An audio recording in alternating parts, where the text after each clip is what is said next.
La version de Jésus qui a été censurée pendant des siècles. Introduction. Imaginez-vous découvrir un livre dans votre grenier qui révèle que tout ce que vous pensiez savoir sur l'histoire de votre famille était faux. Que ressentiriez-vous? Cette sensation de bouleversement, c'est exactement ce que des milliers de personnes ont ressenti en 1945 quand des paysans égyptiens ont déterré des jarres contenant des textes qui allaient révolutionner notre compréhension du christianisme primitif. Si vous aimez les histoires inspirantes et mystérieuses qui changent notre perception du monde, n'oubliez pas de vous abonner à la chaîne pour ne manquer aucun de ces moments extraordinaires de découverte historique. Mais avant de plonger dans cette aventure fascinante, dites-moi dans les commentaires de quel pays vous nous regardez et à quelle heure il est chez vous en ce moment. J'adore savoir d'où vient notre communauté mondiale de passionnés d'histoire. Et si vous regardez sur votre téléphone, un petit pouce en l'air nous aiderait énormément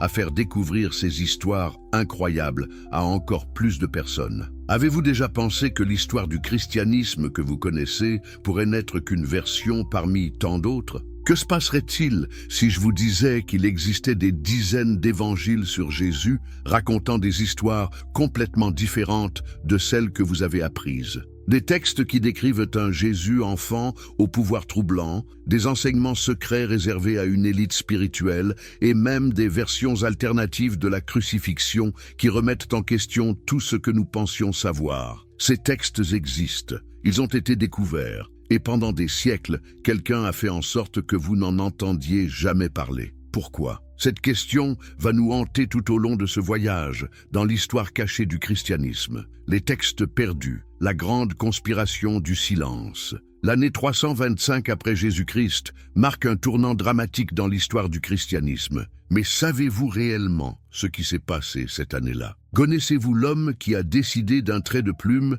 quels textes sur Jésus seraient considérés comme sacrés et lesquels seraient bannis à jamais? Constantin Ier, empereur romain, n'était même pas baptisé chrétien quand il a convoqué le concile de Nicée. Pourtant, cet homme allait déterminer pour les 2000 années suivantes ce que des milliards de personnes croiraient sur Jésus. N'est-ce pas fascinant qu'un empereur païen ait eu plus d'influence sur la doctrine chrétienne que les premiers disciples du Christ eux-mêmes? Imaginez la scène. Dans une grande salle de Nicée, actuelle Iznik en Turquie, plus de 300 évêques se rassemblent. Ils viennent de partout dans l'Empire romain, portant avec eux des centaines de textes différents sur Jésus. Certains racontent qu'il était pleinement divin, d'autres qu'il était pleinement humain, d'autres encore qu'il était les deux à la fois. Quelques-uns décrivent des miracles extraordinaires dès son enfance, d'autres révèlent des enseignements secrets qu'il aurait donnés après sa résurrection. Mais Constantin avait un problème.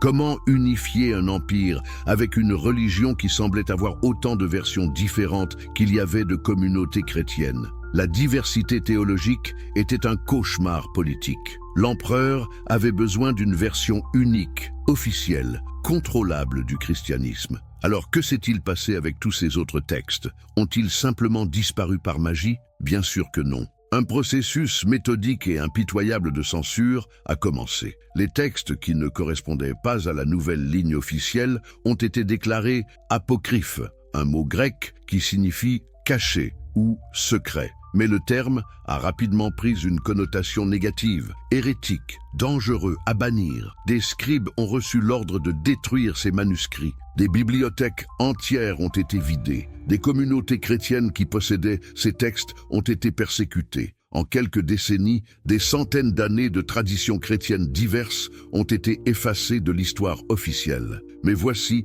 ce qui est extraordinaire. Malgré cette campagne de destruction systématique, certains textes ont survécu. Comment? Des moines courageux, des communautés isolées, des croyants qui refusaient d'accepter cette censure ont caché ces précieux manuscrits. Ils les ont enterrés dans des jarres, emmurés dans des monastères, dissimulés dans des grottes. Pendant plus de 1600 ans, ces textes ont dormi dans l'ombre, attendant le moment de révéler leurs secrets. Ce moment est arrivé en décembre 1945, près de la ville de Nag Hammadi en Égypte. Avez-vous déjà réfléchi à l'ironie de cette situation? Les textes les plus anciens sur Jésus, écrits parfois par ses contemporains directs, ont été considérés comme moins fiables que des versions rédigées des décennies plus tard par des auteurs qui ne l'avaient jamais rencontré. N'est-ce pas troublant? Mohamed Ali El Saman, un fermier égyptien, cherchait de l'engrais pour ses cultures quand sa pioche a heurté quelque chose de dur. 13 codices de cuir, parfaitement préservés par le climat sec du désert, contenaient 52 textes en copte. Parmi eux,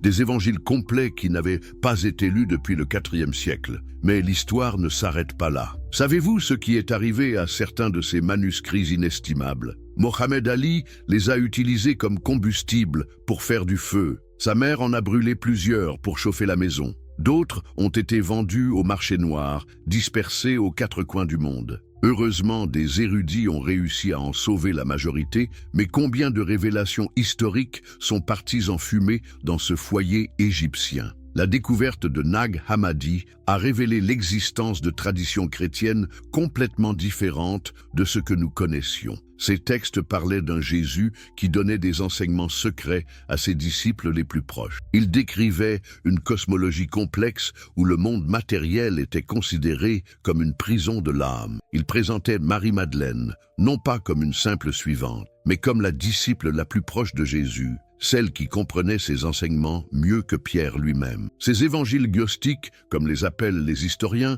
proposaient une voie spirituelle radicalement différente. Au lieu d'une salvation par la foi et les bonnes œuvres, ils prônaient la connaissance directe du divin. Au lieu d'une hiérarchie ecclésiastique, ils suggéraient que chaque individu pouvait atteindre l'illumination spirituelle par lui-même. Comprenez-vous maintenant pourquoi ces textes représentaient une menace si grave pour l'Église institutionnelle naissante? Si chaque chrétien pouvait accéder directement à Dieu sans passer par des prêtres, des évêques ou des sacrements, à quoi servirait le clergé? Si la salvation dépendait de la connaissance intérieure plutôt que de l'obéissance à des dogmes, qui contrôlerait les fidèles? Les évangiles de l'enfance, eux, posaient un problème différent mais tout aussi dérangeant. Ils décrivaient un Jésus enfant loin de l'image pieuse et douce qu'on voulait promouvoir. Ces textes montraient un garçon au pouvoir surnaturel incontrôlé, capable de colère terrible et de miracles troublants. Mais pourquoi ces différents types de textes ont-ils émergé? Pour comprendre cela, il faut se replacer dans le contexte du christianisme primitif. Après la mort de Jésus, ses disciples se sont dispersés à travers l'Empire romain et au-delà. Chaque communauté a développé ses propres traditions, ses propres interprétations de ses enseignements. Les communautés judéo-chrétiennes de Palestine avaient une vision de Jésus très différente de celle des communautés hellénistiques d'Alexandrie ou d'Antioche. Les chrétiens gnostiques d'Égypte comprenaient le message du Christ d'une manière complètement différente des chrétiens orthodoxes de Rome. Cette diversité était-elle un problème? Pas nécessairement. Pendant les 3 premiers siècles, le christianisme a prospéré dans cette pluralité. Différentes communautés exploraient différents aspects du mystère christique. C'était une époque d'expérimentation spirituelle intense, de créativité théologique extraordinaire. Alors qu'est-ce qui a changé? Le pouvoir politique. Quand Constantin a décidé de faire du christianisme la religion de l'Empire, il fallait que cette religion soit unifiée, contrôlable, utilisable comme ciment social. La diversité théologique, si riche spirituellement, devenait un cauchemar administratif. Le Jésus, enfant des textes interdits, une enfance troublante. Que savez-vous vraiment de l'enfance de Jésus? Si vous êtes comme la plupart des gens, probablement très peu de choses. Les évangiles canoniques sont remarquablement silencieux sur cette période. Matthieu et Luc nous racontent la naissance, puis plus rien, jusqu'à l'épisode où Jésus, à 12 ans, discute avec les docteurs de la loi dans le temple. 30 ans de vie passés sous silence. N'est-ce pas étrange? Cette lacune béante dans la biographie du personnage le plus important du christianisme a naturellement suscité la curiosité des premiers chrétiens. Comment était Jésus enfant? Manifestait-il déjà ses pouvoirs divins? Comment sa famille et ses voisins réagissaient-ils à ses capacités extraordinaires? L'évangile de l'enfance, selon Thomas, écrit probablement au IIe siècle, prétend répondre à ces questions. Mais les réponses qu'il donne sont si troublantes qu'elles ont été jugées trop dangereuses pour la foi populaire. Êtes-vous prêt à découvrir un Jésus enfant que l'Église a préféré vous cacher? Le texte commence quand Jésus a 5 ans. Il joue près d'un ruisseau avec d'autres enfants du village de Nazareth. Avec la boue du ruisseau, il façonne 12 petits moineaux. Mais c'est le sabbat, et un pharisien du village, scandalisé de voir un enfant travailler le jour sacré, va immédiatement rapporter l'incident à Joseph. Joseph arrive, prêt à gronder son fils. Mais que fait Jésus? Il frappe dans ses mains, et les oiseaux d'argile prennent vie et s'envolent. Le pharisien reste bouche bée, les autres enfants reculent, effrayés. N'est-ce pas une image saisissante? Un enfant de 5 ans qui donne la vie d'un simple geste sous les yeux terrifiés des adultes, mais l'histoire qui suit est encore plus troublante. Un autre enfant du village, jaloux ou simplement joueur,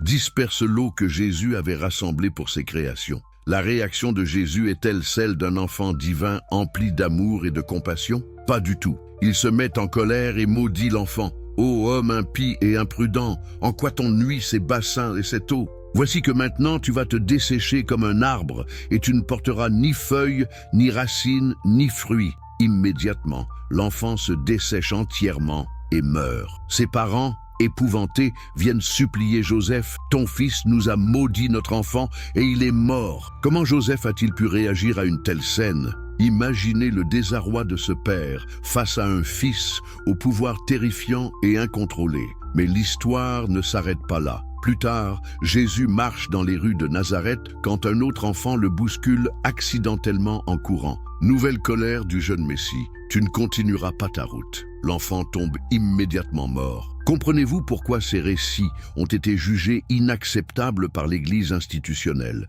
Ils présentent un Jésus enfant impulsif, coléreux, utilisant ses pouvoirs divins pour punir plutôt que pour guérir. C'est l'antithèse complète de l'image du doux Jésus que voulait promouvoir le christianisme officiel. Les parents des enfants morts viennent se plaindre à Joseph. « Tu ne peux pas habiter avec nous dans ce village, ou alors apprends à ton fils à bénir et non à maudire, car il fait mourir nos enfants. » Le texte nous montre un Joseph désemparé, ne sachant comment gérer ce fils extraordinaire et dangereux. Mais voici ce qui est fascinant, l'Évangile ne présente pas ces actes comme mauvais en soi. Pour l'auteur de ce texte, il révèle simplement la nature divine de Jésus, même dans son humanité enfantine. Un Dieu enfant apprend à contrôler ses pouvoirs, comme tout enfant apprend à contrôler ses émotions. D'ailleurs, le texte montre aussi Jésus utilisant ses pouvoirs pour le bien. Quand son demi-frère Jacques se fait mordre par une vipère et est sur le point de mourir, Jésus souffle sur la morsure et Jacques guérit instantanément. Quand un bébé tombe d'un toit et meurt, les habitants du village accusent Joseph d'avoir poussé l'enfant. Jésus ressuscite le bébé qui témoigne de l'innocence de Joseph. Ces résurrections soulèvent une question théologique profonde. Si Jésus pouvait ressusciter les morts dès son enfance, pourquoi a-t-il attendu sa vie adulte pour commencer son ministère public? Le texte suggère que Marie et Joseph lui ont demandé de cacher ses pouvoirs pour éviter les problèmes avec les autorités religieuses. L'épisode le plus révélateur concerne l'éducation de Jésus. Joseph décide d'envoyer son fils à l'école, chez un maître respecté nommé Zachée. Mais quand le maître commence à lui enseigner l'alphabet, Jésus se rebelle. « Dis-moi d'abord ce qu'est l'alpha, et je te dirai ce qu'est le bêta. » Le maître, irrité par cette impertinence, frappe Jésus. Erreur fatale. Erreur. L'enfant se met à expliquer les mystères cachés de chaque lettre de l'alphabet, révélant une connaissance qui dépasse celle de tous les érudits. Le maître, réalisant qu'il a affaire à un être surnaturel, avoue à Joseph: « Frère, emmène cet enfant car il ne peut pas supporter la terre. Il peut dompter le feu lui-même. Peut-être a-t-il été engendré avant la création du monde. » Cette scène révèle une tension fondamentale. Comment éduquer un enfant qui en sait déjà plus que ses maîtres? Comment socialiser un être divin dans un monde humain? Ces questions, que l'évangile de l'enfance selon Thomas explore avec une audace remarquable, étaient trop complexes pour la doctrine chrétienne en formation. Un autre texte de l'enfance, l'évangile arabe de l'enfance, raconte que la famille de Jésus a dû fuir en Égypte, non seulement pour échapper à Hérode, mais aussi parce que les pouvoirs miraculeux de l'enfant semaient la panique dans les villages. En route vers l'Égypte, il rencontre des brigands. Mais quand les bandits voient l'enfant Jésus, ils sont frappés de stupeur et décident de protéger la famille au lieu de l'attaquer. En Égypte, raconte ce texte, Jésus guérit des enfants possédés par des démons, ressuscite un enfant mort étouffé par un serpent et rend la parole à des muets. Mais il transforme aussi des enfants en cabris quand ils l'embêtent, avant de les retransformer en humains quand leurs parents le supplinent. Ces histoires posent une question troublante. La divinité de Jésus était-elle compatible avec une enfance normale? Les textes suggèrent que non. Ils dépeignent un enfant extraordinaire mais difficile à vivre, aimant mais terrifiant, généreux mais vindicatif. Pourquoi l'Église a-t-elle rejeté ces récits? Premièrement, ils humanisaient trop Jésus en montrant ses défauts d'enfant. Deuxièmement, ils suggéraient que ses pouvoirs divins étaient présents dès la naissance, ce qui contredisait la théologie en développement sur l'incarnation. Troisièmement, ils présentaient une image de Dieu potentiellement effrayante pour les fidèles. Mais peut-être la vraie raison était-elle plus profonde. Ces textes montraient que même la divinité devait apprendre, grandir, s'humaniser. Ils suggéraient que le divin et l'humain ne sont pas séparés par un abîme infranchissable, mais unis dans un processus de croissance mutuelle. Cette vision était-elle trop révolutionnaire pour l'époque? Les enseignements secrets, la tradition gnostique interdite. Avez-vous déjà eu l'impression que les enseignements religieux qu'on vous présentait étaient incomplets, qu'il devait exister des vérités plus profondes,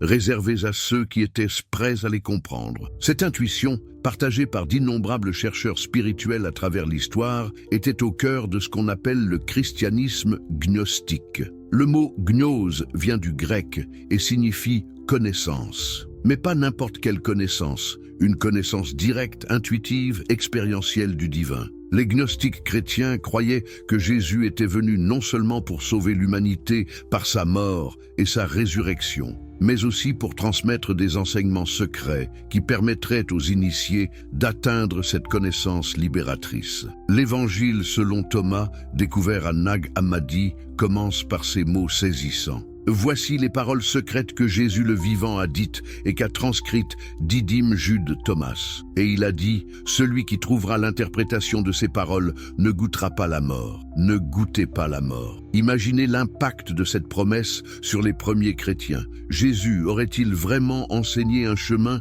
vers l'immortalité spirituelle différent de celui prêché par l'Église naissante? Ce texte le suggère fortement. L'évangile de Thomas ne raconte aucun miracle, aucune parabole connue des évangiles canoniques. Il se compose de 114 logia, des paroles attribuées directement à Jésus, souvent introduites par la formule « Jésus a dit ». Mais ces paroles sont cryptiques, paradoxales, déroutantes. Elles demandent une interprétation active de la part du lecteur. Prenons le logion 3. Jésus a dit « Si ceux qui vous guident vous disent « Voici le royaume est dans le ciel », alors les oiseaux du ciel vous devanceront. S'ils vous disent « Il est dans la mer », alors les poissons vous devanceront. Mais le royaume est au-dedans de vous et il est au-dehors de vous. Comprenez-vous la révolution que représentent ces mots? Jésus ne parle pas d'un royaume futur, dans un autre monde, mais d'une réalité présente, accessible ici et maintenant. Il ne s'agit pas d'attendre la mort ou le jugement dernier, mais de découvrir sa propre nature divine dans l'instant présent. Cette approche contredisait fondamentalement l'enseignement de l'Église institutionnelle, qui mettait l'accent sur la salvation future, conditionnée par la foi et l'obéissance au commandement. Les gnostiques proposaient une voie spirituelle immédiate, individuelle, révolutionnaire. Le Logion 70 est encore plus radical. Jésus a dit « Si vous faites exister cela en vous, ce que vous avez vous sauvera. Si vous n'avez pas cela en vous, ce que vous n'avez pas en vous vous tuera cela. » Mais de quoi parle-t-il? Les gnostiques y voyaient la parcelle divine présente en chaque être humain, cette étincelle de lumière divine emprisonnée dans la matière. Selon eux, la salvation ne venait pas de l'extérieur, par la grâce divine ou les sacrements, mais de l'intérieur, par la reconnaissance de sa propre nature divine. Mais c'est l'évangile de Marie-Madeleine qui révèle peut-être le plus clairement les enseignements secrets de Jésus. Ce texte, également découvert au XXe siècle, présente Marie non comme une simple disciple, mais comme la compagne spirituelle privilégiée de Jésus, celle qui a reçu des révélations que les autres apôtres n'ont pas comprises. Dans ce texte, après la résurrection, Marie raconte aux autres disciples une vision qu'elle a eue de Jésus. Elle décrit l'ascension de l'âme à travers 7 sphères cosmiques. chacune gardée par des puissances qui tentent d'empêcher l'âme de retourner à sa source divine. Jésus lui aurait enseigné comment surmonter ces obstacles spirituels. Mais voici ce qui est fascinant. Quand Marie termine son récit, Pierre explose de colère. Est-ce que vraiment il s'est entretenu en secret avec une femme plutôt qu'avec nous, et pas ouvertement? Devons-nous tous nous détourner et écouter celle-ci? L'a-t-il préférée à nous? Cette scène révèle les tensions qui existaient déjà dans la communauté chrétienne primitive entre une approche plus ouverte, incluant les femmes dans l'enseignement spirituel, et une approche plus conservatrice qui réservait l'autorité religieuse aux hommes. N'est-ce pas troublant de penser que cette bataille pour l'égalité spirituelle des femmes a commencé dès les origines du christianisme? Lévi, l'apôtre Matthieu, défend Marie contre Pierre. « Pierre, tu es toujours emporté. Je te vois maintenant t'insurger contre la femme comme le font les adversaires. Pourtant, si le Sauveur l'a rendue digne, qui es-tu, toi, pour la rejeter? Assurément, le Sauveur la connaît très bien. Voilà pourquoi il l'a aimée plus que nous. Ces mots, s'ils sont authentiques, révèlent une réalité historique que l'Église institutionnelle a préféré occulter. Marie-Madeleine occupait peut-être une place centrale dans l'enseignement de Jésus, une place que les disciples masculins ont eu du mal à accepter. L'Évangile de Philippe, autre texte gnostique, va encore plus loin. Il présente Marie comme la compagne de Jésus, utilisant un terme qui peut signifier épouse spirituelle ou partenaire dans la quête de la gnose. Le texte dit « Et la compagne du Sauveur est Marie de Magdala ». Le Sauveur l'aimait plus que tous les disciples et il l'embrassait souvent sur la bouche. Ces révélations ont-elles un fondement historique? Impossible de le savoir avec certitude. Mais elles révèlent l'existence de traditions chrétiennes primitives qui accordaient aux femmes, et particulièrement à Marie-Madeleine, un statut spirituel égal ou supérieur à celui des apôtres masculins. L'Évangile de Judas, découvert en 2006, présente une vision encore plus révolutionnaire. Dans ce texte, Judas n'est pas le traître vil que nous connaissons, mais le disciple préféré de Jésus, le seul à comprendre vraiment sa mission. Jésus lui révèle des secrets cosmiques sur la nature de la réalité et lui confie la mission la plus difficile, le trahir pour permettre l'accomplissement du plan divin. « Tu les surpasseras tous, dit Jésus à Judas, car tu sacrifieras l'homme qui me revêt. » Cette phrase énigmatique suggère que la crucifixion était nécessaire pour libérer l'esprit divin de Jésus de son enveloppe charnelle et que Judas était l'instrument conscient de cette libération. Imaginez l'impact de cette révélation sur la théologie chrétienne. Si Judas était un héros plutôt qu'un traître, si sa trahison était en réalité un acte d'amour suprême, cela change complètement notre compréhension de la passion du Christ. Ces enseignements gnostiques partageaient plusieurs caractéristiques qui les rendaient dangereux pour l'Église institutionnelle naissante. Premièrement, ils prônaient une relation directe avec le divin, sans intermédiaire ecclésiastique. Deuxièmement,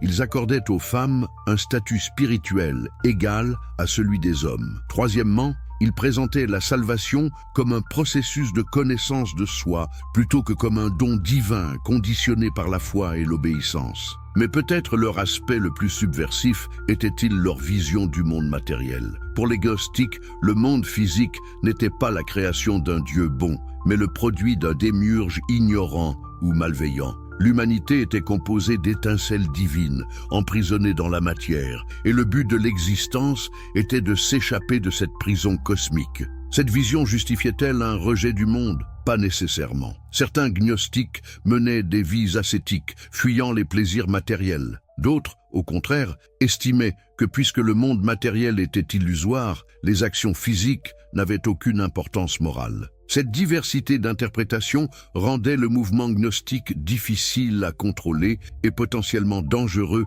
pour l'ordre social. Comment l'Église orthodoxe a-t-elle réagi à cette effervescence spirituelle? Par une campagne systématique de diabolisation et de suppression. Les pères de l'Église, comme Irénée de Lyon, Hippolyte de Rome et Épiphane de Salamine, ont écrit des traités entiers pour réfuter les enseignements gnostiques. Ils les ont présentés comme des hérésies dangereuses, des déformations de la vraie foi chrétienne. Mais en lisant ces réfutations, on découvre parfois des détails fascinants sur les pratiques gnostiques. Certaines sectes avaient développé des rituels initiatiques complexes, des baptêmes multiples, des cérémonies secrètes réservées aux parfaits. D'autres pratiquaient une forme de communion mystique où l'union avec le Christ était recherchée par des moyens spirituels directs. Épiphane raconte que certains gnostiques possédaient des images de Jésus qu'ils vénéraient en privé, les couronnant de fleurs et les éclairant avec des lampes. Ces pratiques, qui nous paraissent aujourd'hui innocentes, étaient considérées comme idolâtres par l'Église officielle. D'autres groupes gnostiques développaient des interprétations allégoriques poussées des Écritures. Pour eux, chaque récit biblique cachait des vérités spirituelles profondes, accessibles seulement aux initiés. Adam et Ève représentaient l'humanité divine emprisonnée dans la matière. Le serpent était un libérateur apportant la connaissance. Même la crucifixion était réinterprétée comme un symbole cosmique plutôt que comme un événement historique. Cette liberté d'interprétation terrifiait les autorités ecclésiastiques. Si chaque chrétien pouvait réinterpréter les Écritures selon son inspiration personnelle, comment maintenir l'unité doctrinale ? Comment exercer un contrôle théologique sur les fidèles ? La version de Jésus qui a été censurée pendant des siècles, script complet approfondi. Introduction. Imaginez-vous découvrir un livre dans votre grenier qui révèle que tout ce que vous pensiez savoir sur l'histoire de votre famille était faux. Que ressentiriez-vous? Cette sensation de bouleversement, c'est exactement ce que des milliers de personnes ont ressenti en 1945 quand des paysans égyptiens ont déterré des jarres contenant des textes qui allaient révolutionner notre compréhension du christianisme primitif. Si vous aimez les histoires inspirantes et mystérieuses qui changent notre perception du monde, n'oubliez pas de vous abonner à la chaîne pour ne manquer aucun de ces moments extraordinaires de découverte historique. Mais avant de plonger dans cette aventure fascinante, dites-moi dans les commentaires de quel pays vous nous regardez et à quelle heure il est chez vous en ce moment. J'adore savoir d'où vient notre communauté mondiale de passionnés d'histoire. Et si vous regardez sur votre téléphone, un petit pouce en l'air nous aiderait énormément à faire découvrir ces histoires incroyables à encore plus de personnes. Avez-vous déjà pensé que l'histoire du christianisme que vous connaissez pourrait n'être qu'une version parmi tant d'autres ? Que se passerait-il si je vous disais qu'il existait des dizaines d'évangiles sur Jésus racontant des histoires complètement différentes de celles que vous avez apprises? Des textes qui décrivent un Jésus enfant au pouvoir troublant, des enseignements secrets réservés à une élite spirituelle et même des versions alternatives de la crucifixion qui remettent en question tout ce que nous pensions savoir. Ces textes existent, ils ont été découverts. Et pendant des siècles, quelqu'un a fait en sorte que vous n'en entendiez jamais parler. Pourquoi? Cette question va nous hanter tout au long de ce voyage dans l'histoire cachée du christianisme. Les textes perdus, la grande conspiration du silence. L'année 325 après Jésus-Christ marque un tournant dramatique dans l'histoire du christianisme. Mais savez-vous réellement ce qui s'est passé cette année-là? Connaissez-vous l'homme qui a décidé d'un trait de plume quels textes sur Jésus seraient considérés comme sacrés et lesquels seraient bannis à jamais? Constantin Ier, empereur romain, n'était même pas baptisé chrétien quand il a convoqué le concile de Nicée. Pourtant, cet homme allait déterminer pour les 2000 années suivantes ce que des milliards de personnes croiraient sur Jésus. N'est-ce pas fascinant qu'un empereur païen ait eu plus d'influence sur la doctrine chrétienne que les premiers disciples du Christ eux-mêmes? Imaginez la scène. Dans une grande salle de Nicée, actuelle Iznik en Turquie, plus de 300 évêques se rassemblent. Ils viennent de partout dans l'Empire romain, portant avec eux des centaines de textes différents sur Jésus. Certains racontent qu'il était pleinement divin, d'autres qu'il était pleinement humain, d'autres encore qu'il était les deux à la fois. Quelques-uns décrivent des miracles extraordinaires dès son enfance, d'autres révèlent des enseignements secrets qu'il aurait donnés après sa résurrection. Mais Constantin avait un problème. Comment unifier un empire avec une religion qui semblait avoir autant de versions différentes qu'il y avait de communautés chrétiennes?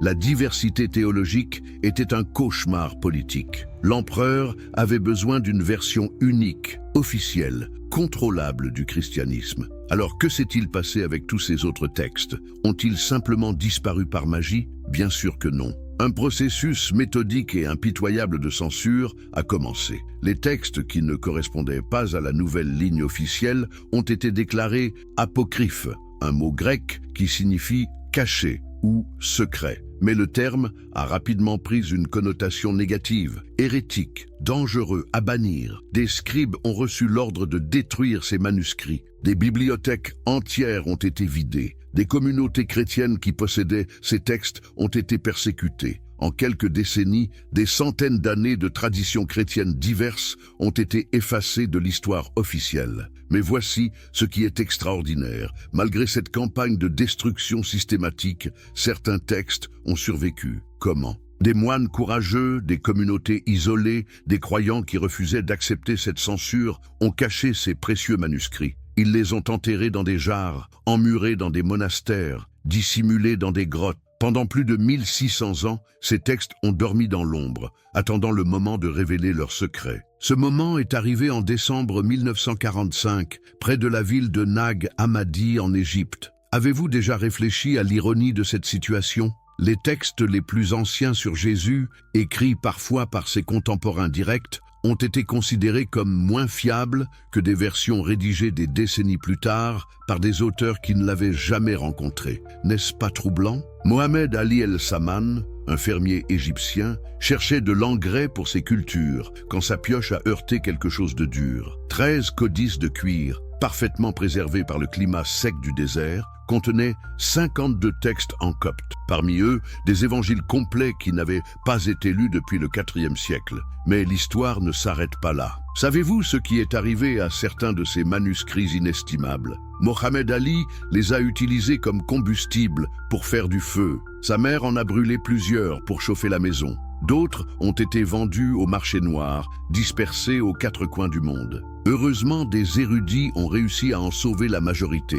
Mais combien de révélations historiques sont parties en fumée dans ce foyer égyptien ? La découverte de Nag Hammadi a révélé l'existence de traditions chrétiennes complètement différentes de ce que nous connaissions. Ces textes parlaient d'un Jésus qui donnait des enseignements secrets à ses disciples les plus proches. Il décrivait une cosmologie complexe où le monde matériel était considéré comme une prison de l'âme. Il présentait Marie-Madeleine, non pas comme une simple suivante, mais comme la disciple la plus proche de Jésus, celle qui comprenait ses enseignements mieux que Pierre lui-même. Ces évangiles gnostiques, comme les appellent les historiens, proposaient une voie spirituelle radicalement différente. Au lieu d'une salvation par la foi et les bonnes œuvres, ils prônaient la connaissance directe du divin. Au lieu d'une hiérarchie ecclésiastique, il suggérait que chaque individu pouvait atteindre l'illumination spirituelle par lui-même. Comprenez-vous maintenant pourquoi ces textes représentaient une menace si grave pour l'Église institutionnelle naissante? Si chaque chrétien pouvait accéder directement à Dieu sans passer par des prêtres, des évêques ou des sacrements, à quoi servirait le clergé? Si la salvation dépendait de la connaissance intérieure plutôt que de l'obéissance à des dogmes, qui contrôlerait les fidèles? Les évangiles de l'enfance, eux, posaient un problème différent, mais tout aussi dérangeant. Ils décrivaient un Jésus enfant, loin de l'image pieuse et douce qu'on voulait promouvoir. Ces textes montraient un garçon au pouvoir surnaturel incontrôlé, capable de colère terrible et de miracles troublants. Mais pourquoi ces différents types de textes ont-ils émergé ? Pour comprendre cela, il faut se replacer dans le contexte du christianisme primitif. Après la mort de Jésus, ses disciples se sont dispersés à travers l'Empire romain et au-delà. Chaque communauté a développé ses propres traditions, ses propres interprétations de ses enseignements. Les communautés judéo-chrétiennes de Palestine avaient une vision de Jésus très différente de celle des communautés hellénistiques d'Alexandrie ou d'Antioche. Les chrétiens gnostiques d'Égypte comprenaient le message du Christ d'une manière complètement différente des chrétiens orthodoxes de Rome. Cette diversité était-elle un problème? Pas nécessairement. Pendant les 3 premiers siècles, le christianisme a prospéré dans cette pluralité. Différentes communautés exploraient différents aspects du mystère christique. C'était une époque d'expérimentation spirituelle intense, de créativité théologique extraordinaire. Alors qu'est-ce qui a changé? Le pouvoir politique. Quand Constantin a décidé de faire du christianisme la religion de l'Empire, il fallait que cette religion soit unifiée, contrôlable, utilisable comme ciment social. La diversité théologique, si riche spirituellement, devenait un cauchemar administratif. Le Jésus, enfant des textes interdits, une enfance troublante. Que savez-vous vraiment de l'enfance de Jésus? Si vous êtes comme la plupart des gens, Probablement très peu de choses. Les évangiles canoniques sont remarquablement silencieux sur cette période. Matthieu et Luc nous racontent la naissance, puis plus rien, jusqu'à l'épisode où Jésus, à 12 ans, discute avec les docteurs de la loi dans le temple. 30 ans de vie passés sous silence. N'est-ce pas étrange ? Cette lacune béante dans la biographie du personnage le plus important du christianisme a naturellement suscité la curiosité des premiers chrétiens. Comment était Jésus enfant? Manifestait-il déjà ses pouvoirs divins? Comment sa famille et ses voisins réagissaient-ils à ses capacités extraordinaires? L'évangile de l'enfance, selon Thomas, écrit probablement au IIe siècle, prétend répondre à ces questions. Mais les réponses qu'il donne sont si troublantes qu'elles ont été jugées trop dangereuses pour la foi populaire. Êtes-vous prêt à découvrir un Jésus enfant que l'Église a préféré vous cacher? Le texte commence quand Jésus a 5 ans. Il joue près d'un ruisseau avec d'autres enfants du village de Nazareth. Avec la boue du ruisseau, il façonne 12 petits moineaux. Mais c'est le sabbat, et un pharisien du village, scandalisé de voir un enfant travailler le jour sacré, va immédiatement rapporter l'incident à Joseph. Joseph arrive, prêt à gronder son fils. Mais que fait Jésus? Il frappe dans ses mains et les oiseaux d'argile prennent vie et s'envolent. Le pharisien reste bouche bée. Les autres enfants reculent, effrayés. N'est-ce pas une image saisissante? Un enfant de 5 ans qui donne la vie d'un simple geste sous les yeux terrifiés des adultes? Mais l'histoire qui suit est encore plus troublante. Un autre enfant du village, jaloux ou simplement joueur, disperse l'eau que Jésus avait rassemblée pour ses créations. La réaction de Jésus est-elle celle d'un enfant divin empli d'amour et de compassion? Pas du tout. Il se met en colère et maudit l'enfant. « Ô homme impie et imprudent, en quoi t'ont nui ces bassins et cette eau? Voici que maintenant tu vas te dessécher comme un arbre, et tu ne porteras ni feuilles, ni racines, ni fruits. » Immédiatement, l'enfant se dessèche entièrement et meurt. Ses parents, épouvantés, viennent supplier Joseph. « Ton fils nous a maudit notre enfant et il est mort. » Comment Joseph a-t-il pu réagir à une telle scène? Imaginez le désarroi de ce père face à un fils au pouvoir terrifiant et incontrôlé. Mais l'histoire ne s'arrête pas là. Plus tard, Jésus marche dans les rues de Nazareth quand un autre enfant le bouscule accidentellement en courant. Nouvelle colère du jeune Messie. « Tu ne continueras pas ta route. » L'enfant tombe immédiatement mort. Comprenez-vous pourquoi ces récits ont été jugés inacceptables par l'Église institutionnelle? Ils présentent un Jésus enfant impulsif, coléreux, utilisant ses pouvoirs divins pour punir plutôt que pour guérir. C'est l'antithèse complète de l'image du doux Jésus que voulait promouvoir le christianisme officiel. Les parents des enfants morts viennent se plaindre à Joseph. « Tu ne peux pas habiter avec nous dans ce village, ou alors apprends à ton fils à bénir et non à maudire, car il fait mourir nos enfants. » Le texte nous montre un Joseph désemparé, ne sachant comment gérer ce fils extraordinaire et dangereux. Mais voici ce qui est fascinant, l'Évangile ne présente pas ces actes comme mauvais en soi. Pour l'auteur de ce texte, il révèle simplement la nature divine de Jésus, même dans son humanité enfantine. Un Dieu enfant apprend à contrôler ses pouvoirs, comme tout enfant apprend à contrôler ses émotions. D'ailleurs, le texte montre aussi Jésus utilisant ses pouvoirs pour le bien. Quand son demi-frère Jacques se fait mordre par une vipère et est sur le point de mourir, Jésus souffle sur la morsure et Jacques guérit instantanément. Quand un bébé tombe d'un toit et meurt, les habitants du village accusent Joseph d'avoir poussé l'enfant. Jésus ressuscite le bébé qui témoigne de l'innocence de Joseph. Ces résurrections soulèvent une question théologique profonde. Si Jésus pouvait ressusciter les morts dès son enfance, pourquoi a-t-il attendu sa vie adulte pour commencer son ministère public? Le texte suggère que Marie et Joseph lui ont demandé de cacher ses pouvoirs pour éviter les problèmes avec les autorités religieuses. L'épisode le plus révélateur concerne l'éducation de Jésus. Joseph décide d'envoyer son fils à l'école, chez un maître respecté nommé Zachée.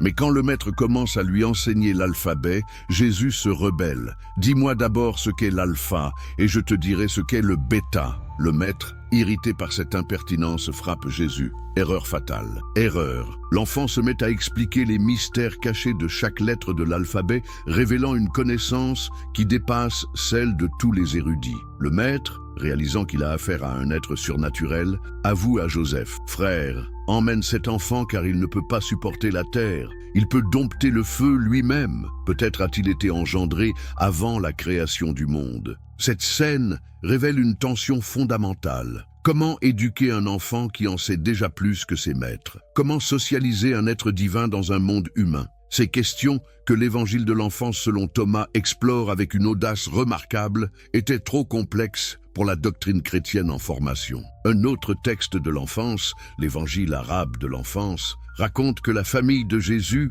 a dû fuir en Égypte, non seulement pour échapper à Hérode, mais aussi parce que les pouvoirs miraculeux de l'enfant semaient la panique dans les villages. En route vers l'Égypte, ils rencontrent des brigands. Mais quand les bandits voient l'enfant Jésus, ils sont frappés de stupeur et décident de protéger la famille au lieu de l'attaquer. En Égypte, raconte ce texte, Jésus guérit des enfants possédés par des démons, ressuscite un enfant mort étouffé par un serpent et rend la parole à des muets. Mais il transforme aussi des enfants en cabris quand ils l'embêtent, avant de les retransformer en humains quand leurs parents le supplinent. Ces histoires posent une question troublante. La divinité de Jésus était-elle compatible avec une enfance normale? Les textes suggèrent que non. Ils dépeignent un enfant extraordinaire mais difficile à vivre, aimant mais terrifiant, généreux mais vindicatif. Pourquoi l'Église a-t-elle rejeté ces récits? Premièrement, ils humanisaient trop Jésus en montrant ses défauts d'enfant.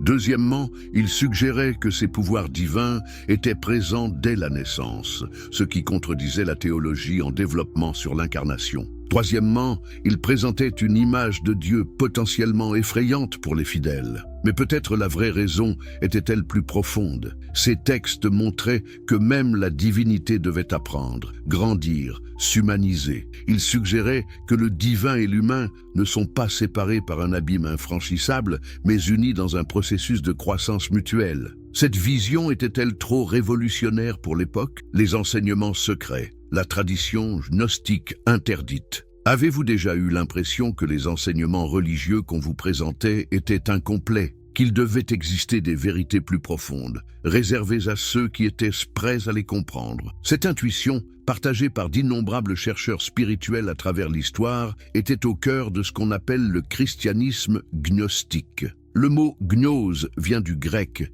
et signifie connaissance. Mais pas n'importe quelle connaissance, une connaissance directe, intuitive, expérientielle du divin. Les gnostiques chrétiens croyaient que Jésus était venu non seulement pour sauver l'humanité par sa mort et sa résurrection, mais aussi pour transmettre des enseignements secrets qui permettraient aux initiés d'atteindre cette connaissance libératrice. L'Évangile selon Thomas, découvert à Nag Hammadi, commence par ces mots saisissants. Voici les paroles secrètes que Jésus le vivant a dites et qu'a transcrites Didyme Jude Thomas. Et il a dit, celui qui trouvera l'interprétation de ces paroles ne goûtera pas la mort. Ne goûtez pas la mort. Imaginez l'impact de cette promesse sur les premiers chrétiens. Jésus aurait-il vraiment enseigné un chemin vers l'immortalité spirituelle différent de celui prêché par l'Église naissante? Ce texte le suggère fortement. L'évangile de Thomas ne raconte aucun miracle, aucune parabole connue des évangiles canoniques. Il se compose de 114 logia,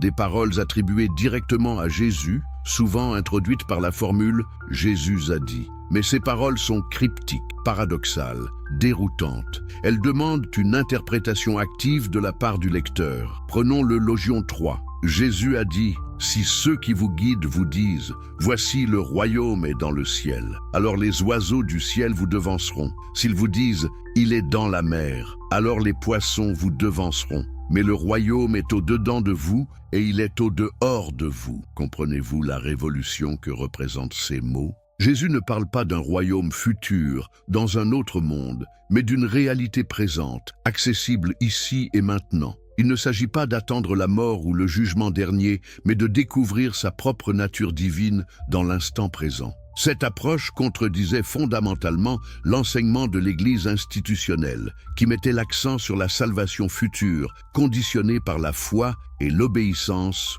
au commandement. Les gnostiques proposaient une voie spirituelle immédiate, individuel, révolutionnaire. Le Logion 70 est encore plus radical. Jésus a dit, « Si vous faites exister cela en vous, ce que vous avez vous sauvera. Si vous n'avez pas cela en vous, ce que vous n'avez pas en vous vous tuera. » Cela, mais de quoi parle-t-il? Les gnostiques y voyaient la parcelle divine présente en chaque être humain, cette étincelle de lumière divine emprisonnée dans la matière. Selon eux, la salvation ne venait pas de l'extérieur, par la grâce divine ou les sacrements, mais de l'intérieur, par la reconnaissance de sa propre nature divine. Mais c'est l'évangile de Marie-Madeleine qui révèle peut-être le plus clairement les enseignements secrets de Jésus. Ce texte, également découvert au XXe siècle, présente Marie non comme une simple disciple, mais comme la compagne spirituelle privilégiée de Jésus, celle qui a reçu des révélations que les autres apôtres n'ont pas comprises. Dans ce texte, après la résurrection, Marie raconte aux autres disciples une vision qu'elle a eue de Jésus. Elle décrit l'ascension de l'âme à travers 7 sphères cosmiques, chacune gardée par des puissances qui tentent d'empêcher l'âme de retourner à sa source divine. Jésus lui aurait enseigné comment surmonter ces obstacles spirituels. Mais voici ce qui est fascinant. Quand Marie termine son récit, Pierre explose de colère. Est-ce que vraiment il s'est entretenu en secret avec une femme plutôt qu'avec nous et pas ouvertement? Devons-nous tous nous détourner et écouter celle-ci? L'a-t-il préférée à nous? Cette scène révèle les tensions qui existaient déjà dans la communauté chrétienne primitive entre une approche plus ouverte, incluant les femmes dans l'enseignement spirituel, et une approche plus conservatrice qui réservait l'autorité religieuse aux hommes. N'est-ce pas troublant de penser que cette bataille pour l'égalité spirituelle des femmes a commencé dès les origines du christianisme? Lévi, l'apôtre Matthieu, défend Marie contre Pierre. « Pierre, tu es toujours emporté. Je te vois maintenant t'insurger contre la femme comme le font les adversaires. Pourtant, si le Sauveur l'a rendue digne, qui es-tu, toi, pour la rejeter? Assurément, le Sauveur la connaît très bien. Voilà pourquoi il l'a aimée plus que nous, plus que nous. » Ces mots, s'ils sont authentiques, révèlent une réalité historique que l'Église institutionnelle a préféré occulter. Marie-Madeleine occupait peut-être une place centrale dans l'enseignement de Jésus, une place que les disciples masculins ont eu du mal à accepter. L'Évangile de Philippe, autre texte gnostique, va encore plus loin. Il présente Marie comme la compagne de Jésus, utilisant un terme qui peut signifier épouse spirituelle ou partenaire dans la quête de la gnose. Le texte dit « Et la compagne du Sauveur est Marie de Magdala ». Le Sauveur l'aimait plus que tous les disciples et il l'embrassait souvent sur la bouche. Ces révélations ont-elles un fondement historique? Impossible de le savoir avec certitude. Mais elles révèlent l'existence de traditions chrétiennes primitives qui accordaient aux femmes, et particulièrement à Marie-Madeleine, un statut spirituel égal ou supérieur à celui des apôtres masculins. L'évangile de Judas, découvert en 2006, présente une vision encore plus révolutionnaire. Dans ce texte, Judas n'est pas le traître vil que nous connaissons, mais le disciple préféré de Jésus, le seul à comprendre vraiment sa mission. Jésus lui révèle des secrets cosmiques sur la nature de la réalité et lui confie la mission la plus difficile, le trahir pour permettre l'accomplissement du plan divin. « Tu les surpasseras tous, dit Jésus à Judas, car tu sacrifieras l'homme qui me revêt. » Cette phrase énigmatique suggère que la crucifixion était nécessaire pour libérer l'esprit divin de Jésus de son enveloppe charnelle et que Judas était l'instrument conscient de cette libération. Imaginez l'impact de cette révélation sur la théologie chrétienne. Si Judas était un héros plutôt qu'un traître, si sa trahison était en réalité un acte d'amour suprême, cela change complètement notre compréhension de la passion du Christ. Ces enseignements gnostiques partageaient plusieurs caractéristiques qui les rendaient dangereux pour l'Église institutionnelle naissante. Premièrement, ils prônaient une relation directe avec le divin, sans intermédiaire ecclésiastique. Deuxièmement, ils accordaient aux femmes un statut spirituel égal à celui des hommes. Troisièmement, ils présentaient la salvation comme un processus de connaissance de soi, plutôt que comme un don divin conditionné par la foi et l'obéissance. Mais peut-être leur aspect le plus subversif était-il leur vision du monde matériel. Pour les gnostiques, le monde physique n'était pas la création d'un Dieu bon, mais le produit d'un démiurge ignorant ou malveillant. L'humanité était composée d'étincelles divines, emprisonnées dans la matière, et le but de l'existence était de s'échapper de cette prison cosmique. Cette vision justifiait-elle un rejet du monde? Pas nécessairement. Certains gnostiques menaient des vies ascétiques, fuyant les plaisirs matériels. D'autres, au contraire, estimaient que puisque le monde matériel était illusoire, les actions physiques n'avaient aucune importance morale. Cette diversité d'interprétations rendait le mouvement gnostique difficile à contrôler et potentiellement dangereux pour l'ordre social. Comment l'Église orthodoxe a-t-elle réagi à cette effervescence spirituelle? Par une campagne systématique de diabolisation et de suppression. Les pères de l'Église comme Irénée de Lyon, Hippolyte de Rome et Épiphane de Salamine ont écrit des traités entiers pour réfuter les enseignements gnostiques. Ils les ont présentés comme des hérésies dangereuses, des déformations de la vraie foi chrétienne. Mais en lisant ces réfutations, on découvre parfois des détails fascinants sur les pratiques gnostiques. Certaines sectes avaient développé des rituels initiatiques complexes, des baptêmes multiples, des cérémonies secrètes réservées aux parfaits. D'autres pratiquaient une forme de communion mystique où l'union avec le Christ était recherchée par des moyens spirituels directs. Épiphane raconte que certains gnostiques possédaient des images de Jésus qu'ils vénéraient en privé, les couronnant de fleurs et les éclairant avec des lampes. Ces pratiques, qui nous paraissent aujourd'hui innocentes, étaient considérés comme idolâtres par l'Église officielle. D'autres groupes gnostiques développaient des interprétations allégoriques poussées des Écritures. Pour eux, chaque récit biblique cachait des vérités spirituelles profondes, accessibles seulement aux initiés. Adam et Ève représentaient l'humanité divine emprisonnée dans la matière. Le serpent était un libérateur apportant la connaissance. Même la crucifixion était réinterprétée comme un symbole cosmique plutôt que comme un événement historique.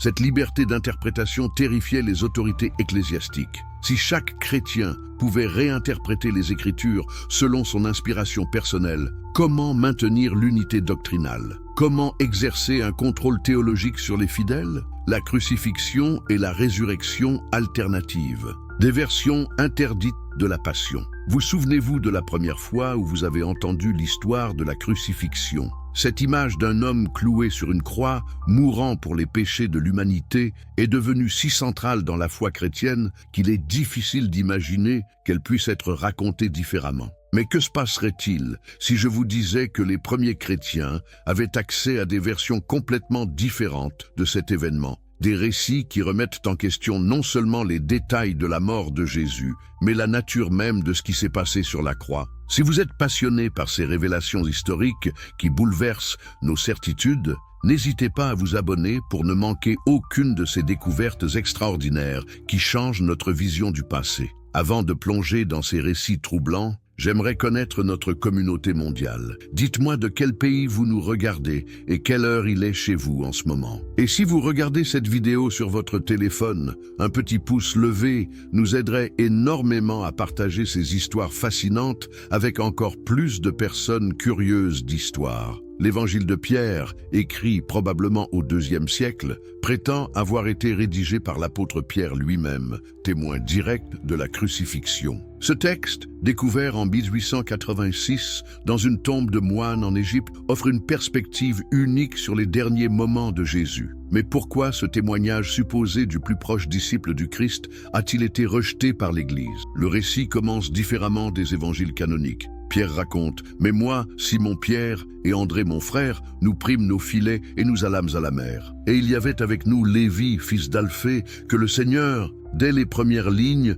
nous comprenons que ce texte prétend nous donner la version des faits du cercle intime de Jésus. Mais c'est la description de la crucifixion qui est véritablement saisissante. Contrairement aux évangiles canoniques qui rapportent les paroles de Jésus sur la croix, l'évangile de Pierre nous dit « Et ils l'amenèrent et le crucifièrent, et ils partagèrent ses vêtements et jetèrent le sort sur eux. » Puis vient cette phrase troublante « Mais lui se taisait comme s'il ne souffrait pas. » Comme s'il ne souffrait pas. Cette description remet en question l'image traditionnelle du Christ souffrant. Suggère-t-elle que Jésus était protégé de la douleur par sa nature divine? Ou cache-t-elle une vérité encore plus troublante? Le texte continue avec des détails qui ne figurent dans aucun évangile canonique. Quand les soldats percent le côté de Jésus avec une lance, Pierre écrit « Et l'eau en sortit. » Mais ce n'est pas tout. Et comme il ne lui brisait pas les jambes, l'un des soldats perça son côté avec une lance, et il en sortit de l'eau et du sang.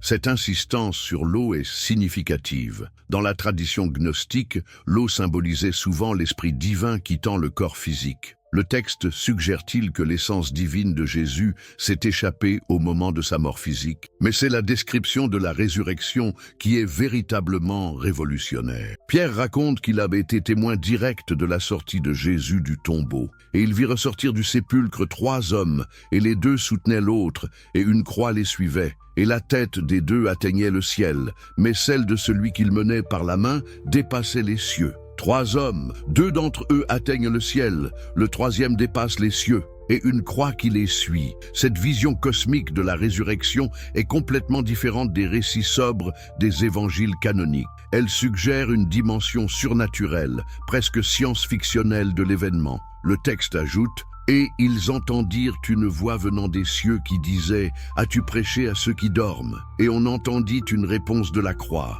Oui, une croix qui parle. Cette image était-elle trop fantastique pour la théologie chrétienne naissante, ou révélait-elle des croyances primitives sur la nature cosmique de la crucifixion que l'Église préférait garder secrète? L'évangile de Pierre pose une question fondamentale. Pourquoi les témoignages supposés directs des apôtres ont-ils été rejetés au profit de récits rédigés par des auteurs qui n'avaient jamais rencontré Jésus? Marc, l'auteur présumé du premier évangile canonique, était le disciple de Paul, qui lui-même n'avait jamais côtoyé le Jésus historique. N'est-ce pas troublant? Les actes de Pilate, également connus sous le nom d'évangile de Nicodème, prétendent reproduire les archives officielles du procès de Jésus. Ces textes, probablement rédigés au IVe siècle, affirment avoir été découverts dans les archives impériales romaines. Ils présentent des dialogues détaillés entre Jésus et Pilate qui ne figurent nulle part ailleurs. Dans ces textes, Pilate apparaît non comme le gouverneur faible et hésitant des évangiles canoniques, mais comme un juge attentif et presque sympathique à Jésus. Quand les accusateurs amènent Jésus devant lui, Pilate demande « Qu'est-ce que ces hommes témoignent contre toi ?» Jésus répond « S'ils n'avaient pas la puissance de parler, ils ne parleraient pas. Chacun a la puissance de sa bouche pour parler bien et mal. » Cette réponse philosophique impressionne Pilate qui déclare « Ne sais-tu pas que j'ai le pouvoir de te crucifier et le pouvoir de te relâcher ?» Jésus répond « Tu n'aurais aucun pouvoir sur moi s'il ne t'était donné d'en haut. » Mais voici ce qui est fascinant. Les actes de Pilate décrivent des témoins de la résurrection qui viennent témoigner devant le gouverneur romain. Ils racontent avoir vu Jésus vivant après sa crucifixion, parlant avec ses disciples, mangeant avec eux. Pilate fait enregistrer ces témoignages dans ses archives officielles. Si ces documents étaient authentiques, ils constitueraient la preuve historique la plus solide de la résurrection.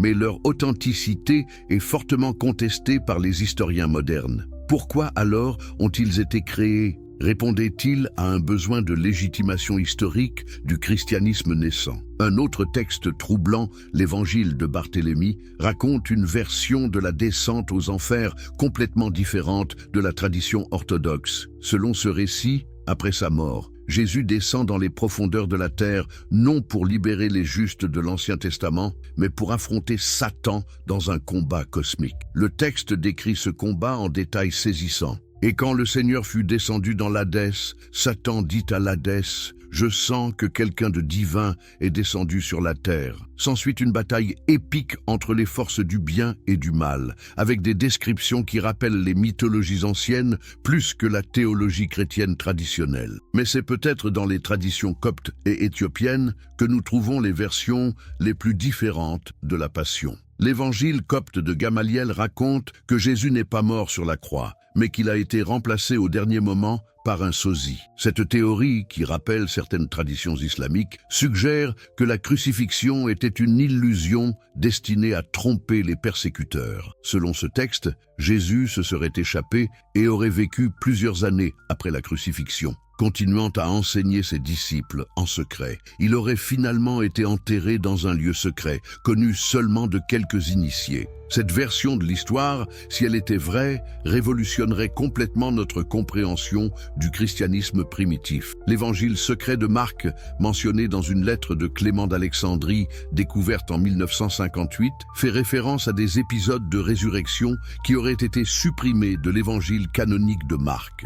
Selon Clément, Marc aurait écrit 2 versions de son évangile. Une version publique et une version secrète réservée aux initiés. Cette version secrète contenait notamment le récit de la résurrection d'un jeune homme qui, après avoir été ramené à la vie par Jésus, devient son disciple privilégié. Le texte dit « Et le jeune homme, le regardant, l'aima et commença à le supplier pour qu'il reste avec lui. Et sortant du tombeau, ils vinrent dans la maison du jeune homme, car il était riche. » Cette histoire d'amour spirituel entre Jésus et un disciple ressuscité était-elle trop intime pour la sensibilité chrétienne de l'époque, ou révélait-elle des aspects de l'enseignement de Jésus que l'Église préférait garder secret? Mais c'est peut-être l'Apocalypse de Pierre qui offre la vision la plus troublante de l'au-delà. Contrairement à l'Apocalypse de Jean qui décrit de manière symbolique la fin des temps, l'Apocalypse de Pierre prétend révéler ce que Pierre a vu quand Jésus l'a emmené visiter le paradis et l'enfer. Les descriptions du paradis sont conventionnelles.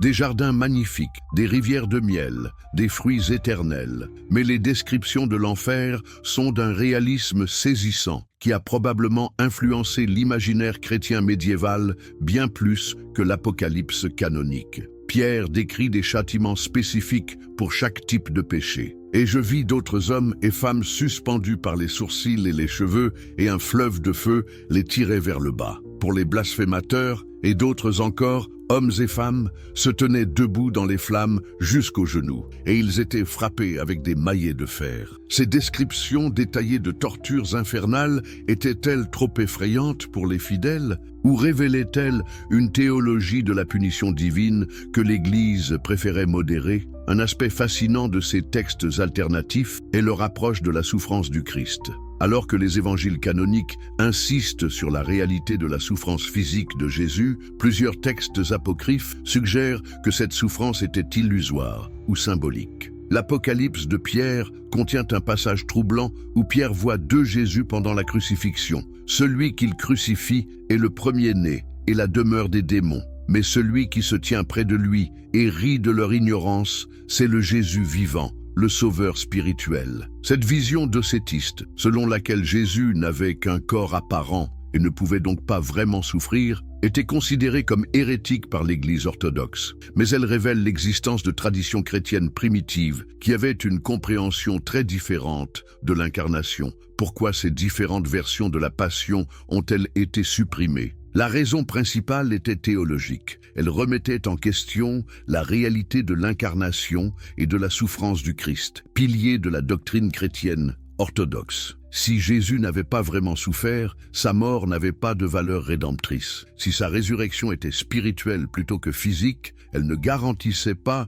la résurrection des croyants. Mais il y avait aussi des raisons politiques. Ces textes présentaient souvent des versions des événements qui échappaient au contrôle des autorités ecclésiastiques. Ils suggéraient l'existence de témoins directs, d'archives secrètes, de traditions parallèles qui défiant l'autorité exclusive de l'Église sur l'interprétation de la vie du Christ. Pourquoi furent-ils censurés? La bataille pour le contrôle de la vérité. Avez-vous déjà réfléchi à cette question troublante? Qui décide de ce qui est vrai dans l'histoire? Qui a le pouvoir de déterminer quels documents sont authentiques et lesquels sont des faux? Qui choisit quelles voix du passé méritent d'être entendues et lesquelles doivent être réduites au silence? L'histoire de la censure des évangiles apocryphes est l'une des plus grandes batailles pour le contrôle de la vérité dans l'histoire humaine, et ses conséquences résonnent encore aujourd'hui. Pour comprendre pourquoi ces textes ont été supprimés, nous devons nous plonger dans les luttes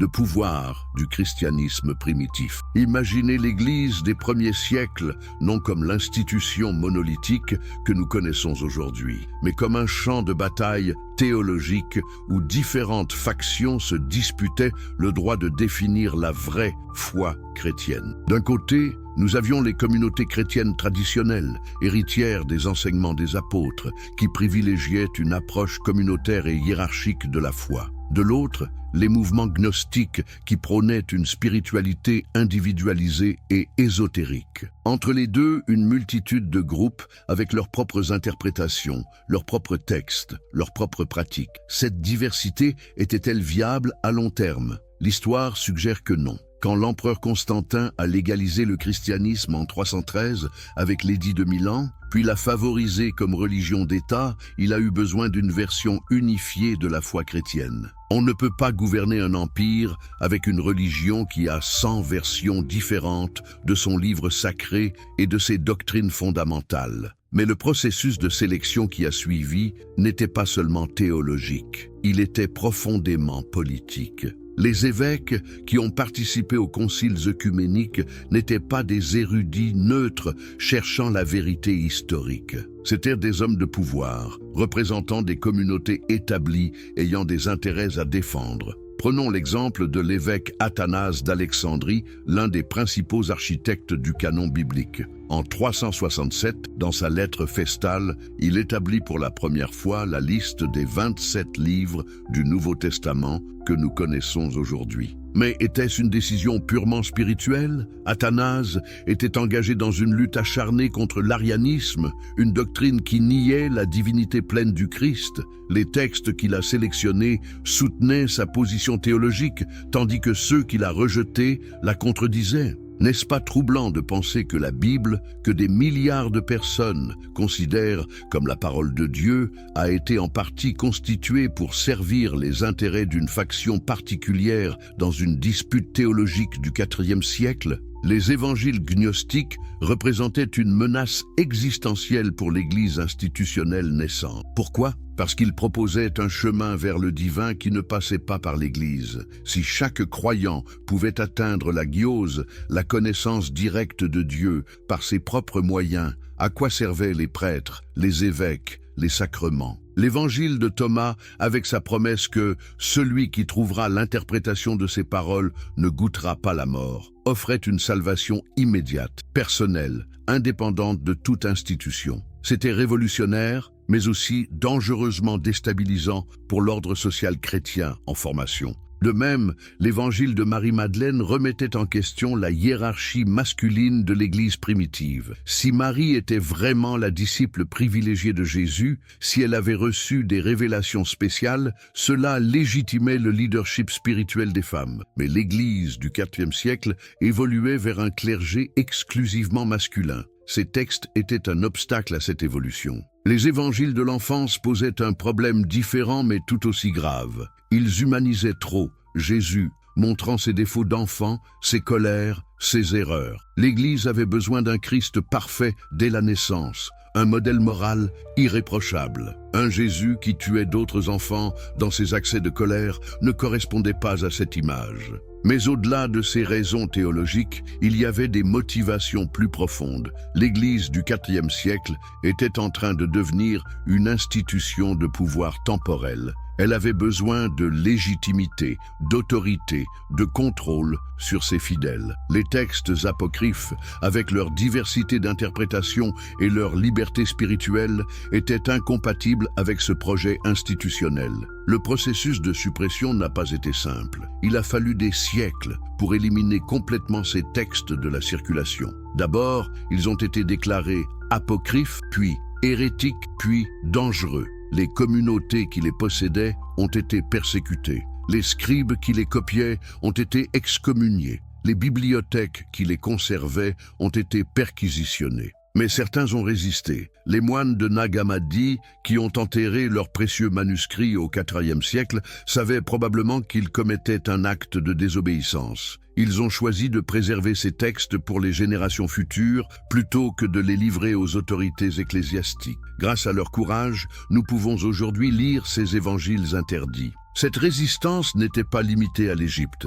Dans tout l'Empire romain et au-delà, des communautés chrétiennes ont continué secrètement à transmettre ces traditions. Les Cathares du Moyen-Âge, les Bogomiles des Balkans, diverses sectes mystiques à travers l'Europe ont préservé des éléments de ces enseignements gnostiques. L'ironie, c'est que cette diversité supprimée dans le christianisme officiel a ressurgi dans les mouvements chrétiens marginaux. Les Quakers, avec leur insistance sur la lumière intérieure, les mystiques chrétiens, avec leur quête d'union directe avec Dieu, même certains courants protestants, avec leur rejet de la hiérarchie ecclésiastique, portent l'héritage de ces traditions censurées. Aujourd'hui, avec les découvertes archéologiques du XXe siècle, nous redécouvrons cette richesse spirituelle perdue. Les manuscrits de Nag Hammadi, les évangiles coptes, les textes éthiopiens nous révèlent un christianisme primitif beaucoup plus diversifié que nous l'imaginions. Cette redécouverte pose des questions importantes pour le christianisme contemporain. Comment intégrer ces nouvelles données historiques dans la foi traditionnelle? Comment concilier l'autorité des écritures canoniques avec l'existence de traditions alternatives également anciennes? Certaines églises commencent à explorer ces questions. Des théologiens étudient les évangiles apocryphes non comme des textes hérétiques à rejeter, mais comme des témoins de la diversité du christianisme primitif. Des communautés chrétiennes expérimentent avec des pratiques spirituelles, inspirées des traditions gnostiques, mais la résistance reste forte. Pour beaucoup de chrétiens, accepter l'authenticité possible de ces textes revient à remettre en question les fondements mêmes de leur foi. Si la Bible n'est qu'une sélection arbitraire parmi de nombreux textes également valides, quelle est sa valeur unique? Si l'Église primitive était divisée sur des questions fondamentales, comment faire confiance à ses enseignements? Ces questions ne sont pas nouvelles, elles étaient déjà débattues dans les premiers siècles du christianisme. Ce qui est nouveau, c'est notre accès direct à ces textes censurés. Pour la première fois depuis 16 siècles, nous pouvons lire les évangiles interdits, comparer les versions, former nos propres opinions. Cette liberté est-elle dangereuse? Certains le pensent. Ils craignent que l'accès à ces textes ne sème la confusion chez les fidèles, n'affaiblisse leur foi, ne relativise les vérités absolues. D'autres y voient au contraire une opportunité d'enrichissement spirituel, une chance de redécouvrir des aspects oubliés du message chrétien. La bataille pour le contrôle de la vérité chrétienne ne s'est pas arrêtée au IVe siècle. Elle continue aujourd'hui dans les universités, les séminaires, les communautés de foi. Chaque nouvelle découverte archéologique, chaque nouveau manuscrit traduit, chaque nouvelle interprétation proposée relance le débat. Finalement, la question centrale reste la même. Qui a le droit de définir ce qu'est le vrai christianisme? Les autorités ecclésiastiques? Les érudits? Les croyants individuels? L'histoire nous montre que cette question n'a pas de réponse simple et que la vérité spirituelle est peut-être trop riche et complexe pour être enfermée dans une seule tradition, si respectable soit-elle.